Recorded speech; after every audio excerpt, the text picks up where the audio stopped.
안녕하세요. 이거 진짜 재밌다의 권영입니다. 정윤희입니다. 오늘 이야기할 다큐멘터리는 쏜세이셔널입니다.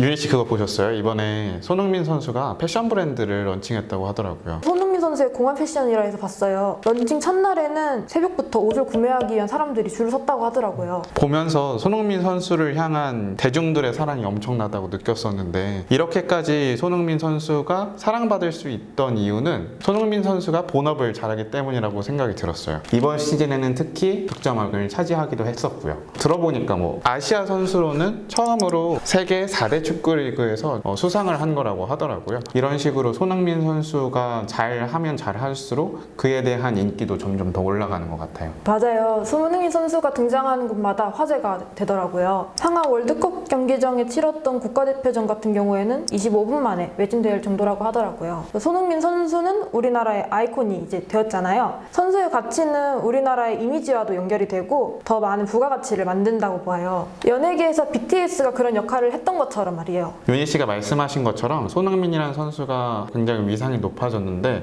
의외로 손흥민이라는 선수를 미디어에서 접하기는 어려워진 것 같아요. 예능이나 다큐멘터리 같은 데선 자주 출연하지 않고 오히려 경기 후 인터뷰에 가장 많이 보이는 것 같더라고요. 그래서 오늘 이야기하고자 하는 쏜세이셔널이 그런 점에서 조금 특별하지 않나 라는 생각이 들고요. 윤희 씨가 쏜세이셔널이 어떤 프로그램인지 한 번만 소개 부탁드립니다. 쏜세이셔널은 총 6부작으로 구성되어 있는 손흥민의 삶과 축구를 보여주는 다큐멘터리입니다. 각 회차별로 주제가 정해져 있다는 점이 특징인데요. 손흥민의 현재 삶, 국내 축구 팬과 축구 선수들 사이에서 손흥민 선수의 인지도, 손흥민 선수의 성공 요인, 손흥정 씨의 교육 철학, 프리미어 리그에 대한 설명이 주를 이룹니다. 설명해 주신 것들을 들으면 뭔가 기존에 있었던 다큐멘터리와 비슷한 점도 있고 차이점이 있는 것 같기도 해요. 비하인드 스토리를 다룬 점에서는 좀 비슷한 것 같고요. 좀 더 주제가 다양하다는 점에서는 차이점이 있는 것 같기도 합니다. 그런데 이 프로그램은 2019년에 만들어졌잖아요. 어떻게 보면 옛날 콘텐츠라고도 생각이 드는데 지금 현재 이 시점에 쏜세이셔널을 봐야 되는 이유가 궁금해요. 쏜세이셔널을 봐야 하는 첫 번째 이유는 쏜세이셔널이 손흥민을 다루는 유일한 영상 콘텐츠이기 때문이에요. 손흥민을 다룬 콘텐츠가 아예 없는 건 아니거든요. 자서전도 있고요. 경기 모음집, 아니면 유튜브 영상 이런 것들이 있긴 한데, 본격적으로 손흥민을 깊이 있게 다룬 콘텐츠는 쏜세이셔널이 유일하다고 볼 수 있어요. 근데 아무래도 영상이라는 속성을 가지고 있기 때문에 표면적이지 않은 부분까지도 쉽고 재미있게 전달해준다는 점에서 진입장벽 자체를 낮추는 효과를 갖고 있지 않나라는 생각이 들었던 것 같습니다. 그래서 쏜세이셔널은 손흥민이라는 선수를 좋아하는 축구 팬들 뿐만 아니라 손흥민이 왜 유명한지 궁금한 사람들, 아니면 축구에 대한 지식이 없는 사람들까지 쉽게 접근할 수 있다는 장점을 가지고 있는 것 같더라고요. 저도 손흥민 선수를 기사로만 접했을 뿐이지 손흥민 선수에 대해서는 잘 알지 못했는데요. 저같이 손흥민 선수에 대해 잘 모르는 사람들도 쉽게 이해할 수 있게 경기 장면을 다시 구현하거나 손흥민 선수에게 도움을 준 사람들의 인터뷰를 통해서 손흥민이라는 사람 자체의 역사를 알 수 있다고 생각이 들었어요. 두 번째로 쏜세이셔널이 좋은 이유는 뻔하지 않게 손흥민을 다뤘기 때문인데요. 제가 좀 인상 깊게 봤던 부분은 3대 토트넘 팬의 가족의 집에 찾아가서 인터뷰를 한 부분이 있었잖아요. 자신들이 어떤 식으로 토트넘을 사랑해왔는지를 보여주면서 손흥민이 자신들의 가족에게 어떤 의미인지를 조금 더 잘 보여줬다고 생각이 드는데, 이것 자체가 영국의 축구 사랑을 되게 잘 보여주는 것 같기도 하고, 손흥민이 영국에서 어떤 대접을 받고 있는지를 좀 직관적으로 보여줬다는 생각이 들었어요. 그러니까 단순히 손흥민이 어떤 식으로 성공했다, 어떤 스킬을 가지고 있다 에 국한되지 않고 사람들이 궁금해할 만한 지점들을 각 회차마다 좀 배치했다는 생각이 들더라고요. 프리미어 축구 리그란 어떤 것인가, 영국 선수들에게 손흥민은 어떤 평가를 받고 있는가, 제2의 손흥민은 탄생할 수 있는가, 손흥정 씨는 손흥민을 어떻게 키웠는가, 이런 식으로 손흥민을 바탕으로 한 다양한 주제들이 뻗쳐나가더라고요.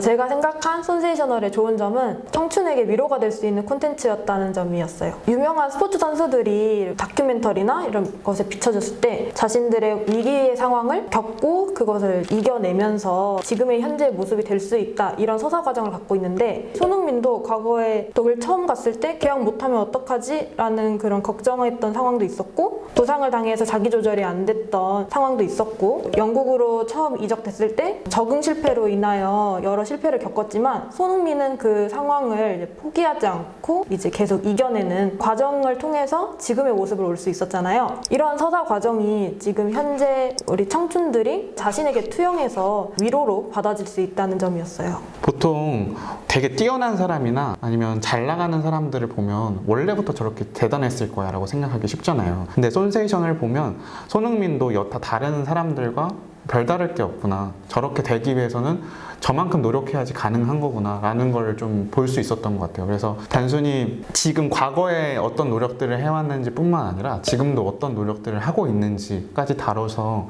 손흥민이라는 선수의 대단함을 보여줬던 것 같기도 하고, 나아가서 이 프로그램들을 보면서 내가 내 목표를 달성하기 위해서 어떻게 해야 되는가, 그런 동기부여가 조금 되는 것 같다는 생각도 들었어요. 이런 과정을 보며 손세이셔널이란 프로그램은 지금 힘들어하는 청춘들에게 꿋꿋하게 버텨내며 역경을 극복할 수 있다는 희망의 메시지를 전달하는 것처럼 느껴졌어요. 좋은 점이 많은 프로그램이었지만 이 손세이셔널 안에서도 약간 아쉬웠던 점이 있던 것 같아요. 용희님께서는 어떤 아쉬운 점이 있었나요? 손세이션을 보면서 가장 아쉬웠던 부분은 비슷한 장면이 계속해서 등장한다는 것이었어요.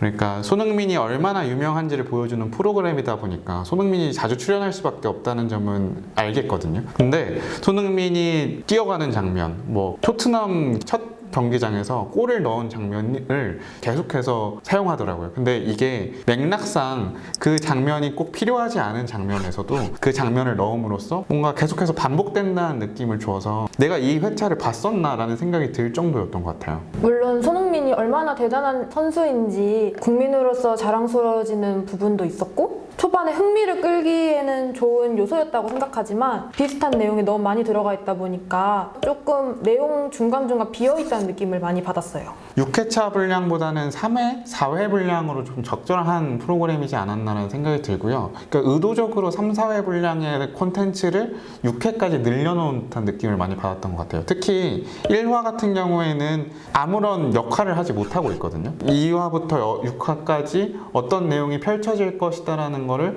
좀 압축해서 보여주는데, 이게 1화에서부터 등장하다 보니까 후반부에 등장하는 내용들이 분명히 처음 본 장면인데 굉장히 익숙하고, 그러다 보니까 뭔가 집중하기도 조금 어렵지 않았나라는 생각이 들었던 것 같아요.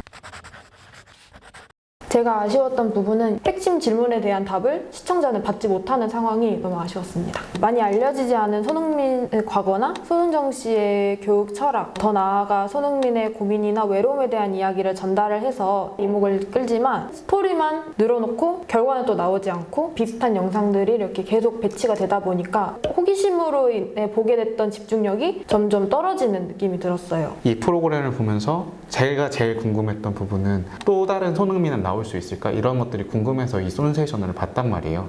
그래서 5회차 부분 정도의 그런 부분들이 나와요. 그러니까 손흥정 씨가 아이들을 어떻게 가르치는가에 대한 내용이 나오다가 중간에 손흥민 선수가 양발차기를 잘한다는 내용이 중간에 삽입이 돼요. 내가 궁금한 거는 손흥민 키즈라고 할 수 있는 애들이 어떤 식으로 훈련을 받고 어떻게 성장해 나가는지가 궁금한데 갑자기 손흥민의 양발차기를 보여주니까 집중이 확 깨지더라고요. 마지막으로 손세이션을 보면서 아쉬웠던 부분은 만들어진 상황이 너무 많다는 것이었어요. 그러니까 다큐멘터리의 가장 큰 특징은 관찰에 있잖아요. 꾸며내지 않은 일상의 자연스러움을 보여주는 것을 통해서 이 선수가 어떤 생활을 하고 있구나, 아니면 뭐 이 사람의 본연의 모습은 무엇인가를 발견하는 재미가 있다고 생각이 드는데, 손흥민 씨의 상황 자체를 조금 제작진이 만든 측면이 없지 않아 있었다고 보였어요. 티에리 양리를 만난다거나 박서준 씨를 만난다던가 이런 식으로 방식으로 조금 더 이벤트를 보여주기 위해서 노력하지 않았나라는 생각이 들거든요. 다른 다큐멘터리인 인간극장 같은 경우에는 한 30일 정도 이렇게 따라다닌다고 하더라고요. 그래서 첫 주에는 좀 찍히는 사람이 불편을 하는데 한 일주일 정도가 흘러가면 카메라가 있는 듯 없는 듯 자연스러워져서 그때부터 뭔가 되게 자연스러운 모습이 나온다고 하더라고요. 근데 손흥민 선수 자체가 미디어에 많이 노출된 사람이 아니잖아요. 방송인도 아니고 예능인도 아니다 보니까 카메라가 어색할 수밖에 없는데 그 단기간에 촬영들이 계속해서 이루어지다 보니까 카메라에 익숙해질 새 없이 손흥민 선수의 부자연스러운 모습들이 더욱더 드드러지게 나타났던 것 같아요. 그렇다면 손세이셔널 이거 재밌어요? 용인님이 한 줄평 해주시죠. 제가 내린 손세이셔널의 한 줄평은 Do you know 손흥민? 야, 너도 손흥민 알 수 있어 입니다. 저희 이거 진짜 재밌다가 내린 손세이셔널의 총점은 많이 추천 3점입니다. 지금까지 손흥민 선수를 더 자세히 알 수 있는 손세이션에 대해서 이야기를 나눠봤는데요. 이걸 보시는 여러분들도 뭐 손세이션을 보면서 혹은 손흥민 선수에 대해서 공유하고 싶은 부분들이 있다면 댓글에 남겨주시면 좋을 것 같습니다. 다음 시간에 뵙도록 하겠습니다. 안녕히 계세요. 안녕히 계세요.